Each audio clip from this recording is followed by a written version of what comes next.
you doing? This is Ivan Velez, bit of cartoonist from the Bronx. Here I am with Gary Camp, one of the what do you call it? The forerunners of comic culture in the Bronx, and I'm very happy that he's here to talk with us today and to answer the 10 questions from the Bronx. NYC in the house, man. You know. So tell me, how do you consider yourself an artist? How I consider myself an artist? Yeah. I mean, I draw, I You just- illustrate, I write, I create every day. That's all I do. That's all I think. I teach it. So you all do- around artist. What's your connection to the Bronx, Gary? Oh, I was born and raised in the Bronx, pretty much. Where at?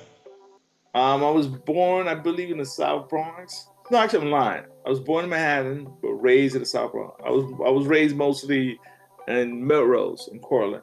I'm So from why do you do art in the Bronx? I mean, the studio's located in the Bronx. I mean, it just like it was convenient. It's just like yeah, it was convenient. Every artist that I knew was Bronx based for years, and then we started expanding. I have artists, but now we have a studio now, and then we have different artists from different states, and we got different boroughs, different states, but still most of we centralize. Tell me about the studio. Yeah, the C1 Studio is something that we work in collaboration with Create Hub. So, we've been there for almost 4 or 5 years. I think I got the studio space during COVID. And, that's when I said, hey, something? I'm gonna do this thing. Because we had the comic book company prior and we had the collective. So we decided, hey, to just bring all these artists together. And, and the place is awesome because he allows a lot of the artists to actually paint murals in the building. So we decided, hey, let's draw a comic book story on the wall, and that's what we've been doing. It took us forever. We promoted all the superhero comic book characters, the C1 verse on the walls, and then we decided, hey, let's do based on the 50th anniversary of hip hop, history on hip hop, and we did it, and we're still working on it, and the 50th anniversary has passed. It's just but we doing comic books now. We're not doing. We put a couple graffiti artists, but it's really like a sequential comic book pages, black and white on the wall. With some great tones. I'm really going for that comic book feel energy, so people could separate me from all the local Bronx artists. A lot of artists in the Bronx, they do either one medium or the other. We're a hybrid. We do everything. So how you feeling about the world these days? I mean, it is what it is. We have no control. So it doesn't matter who's in charge. It's not gonna affect me. I'm still gonna go forward and do what I gotta do, So it's just one day we'll get what we want, but till then, we always gonna have these corrupt officials running everything. But it is what it is. We got the worst mayor ever. We have a clown coming up for president. So I'm just saying it's gonna be for good entertainment. and also I think it will inspire me to do even more art, more subversive, rebellious art. Can art help?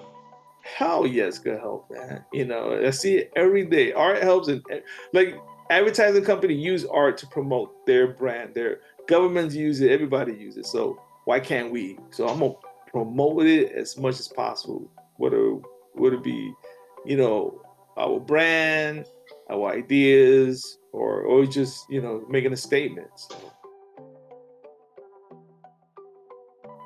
What's the importance of art in your life? Oh, extremely important. Without it, I wouldn't be able to wake up. I eat, sleep, everything is art for me, and that's the way it has to be. That's why I'm single, no kids, probably die alone, but I would die with a pencil and a brush. That's sad, but kind of nice. No, it's not sad. It's just because I work with kids, so those are my kids. Okay. I have a brother that he's doing comic with me now, and we started doing comic back in the days, and he had to stop literally 30 years ago because his daughter, he got married, and he said, Gary, I can't do this. I can't serve two masters. So it became all about his daughter. So you got to we have family, you can't do both at the same time. I mean, some people do it, but and I know myself, I will literally stop drawing, and it will be all about my kids. But you know, I got kids. I got a whole bunch of kids. I'm a teacher. I mean, you're a teacher. We got a whole bunch of kids out there. You know, that's what matters, man. They're not biologically, but even better. What is it about art that attracted you in the first place? I mean, that's hard to say because I've been doing it since I was a kid. You know, like the first time, I think three things happened when I was a kid that Right. brought me back. It brought me to doing art. It's an energy that I always had, and I got it from my mother because my mother used to be an artist, and Really? she trained me. She's a seamstress. So when she came from Puerto Rico, they trained her how to do like dolls, and so she used to have me in a sewing machine back in the '70s doing dolls for her. I remember that. So that was like my first, exposure to doing art. And then she always let me draw. She used to buy me, so I used to paint. And then I got so many awards in school. And then comic books. Comic books was like animation comic books. I'm not sure which one came first, but the first comic book that I ever saw was like X-Men '94. Like I started big, and my cousin had it. I was like, "What the hell?" It blew my mind.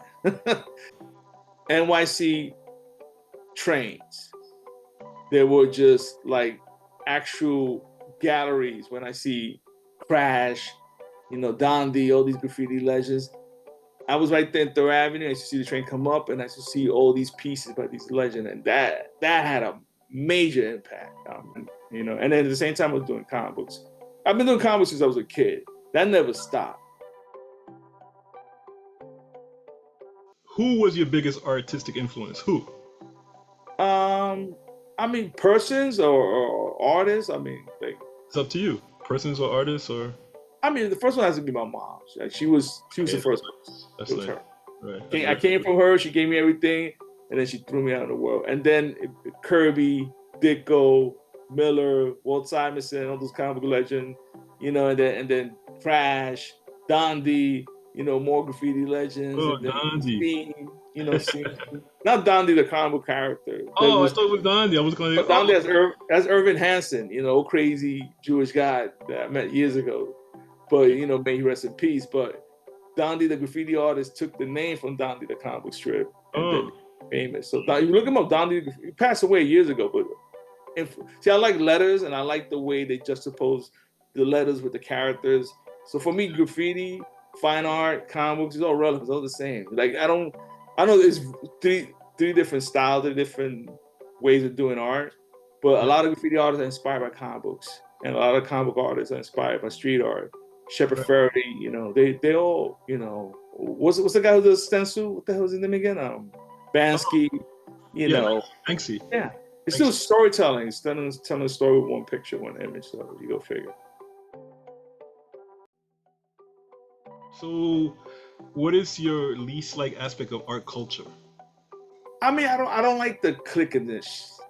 Okay. Every art scene has a very clickish type of thing, and I think it's very divisive. Yes, you're So not the first person to say that. yeah, that's another thing especially here in the Bronx, it's very territorial. It's like we never moved away from the gang mentality. We still like, this is mine. You could go to the most esteemed gallery or whatever, and they were like, no, because we the first one. Everybody feels like they the number one. It's just horrible. And it's a New York City thing, but here in the Bronx, I've been to Brooklyn, man. They work more together. Here we just kind of divided. So for years, and I told my ex-partner, Ray Felix, we got to bring back Bronx Heroes. We co-created this thing together, and let's bring the culture together. Comic books mixing with different medium, and Ivan, you were part of it. So we will see. You kind of figure out how we work. We were trying to bring everything together that's fractured, and the Bronx, it is what it is, especially in the South Bronx. People are in survival mode 24/7. So Yeah. it's just like we have to It's gonna change that. be fractured, right?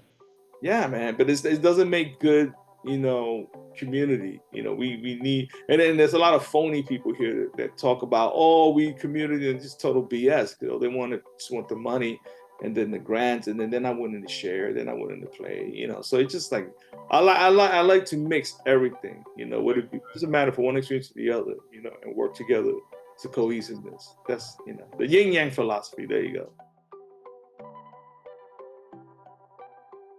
What's the favorite part of art culture? What do you Oh really? yeah, Meeting other artists, man. Working together with other artists, building community, and then being able to create a piece of work and then show it to the world. That's just the best thing, man. You don't have to pay me for that. Do it for free, man. Dude, I do art for free. I love this stuff. People have no idea how insane I am. Like, I mean, right now, I want to do like a small campaign, Right. like a street campaign of art promoting what we're doing. So I'm Right. taking my street mentality and putting it more into promotion and marketing, like stickers, and weed paste and stuff like that. Maybe a couple murals in there, but it's gonna promoting what we doing with the comic books. Okay.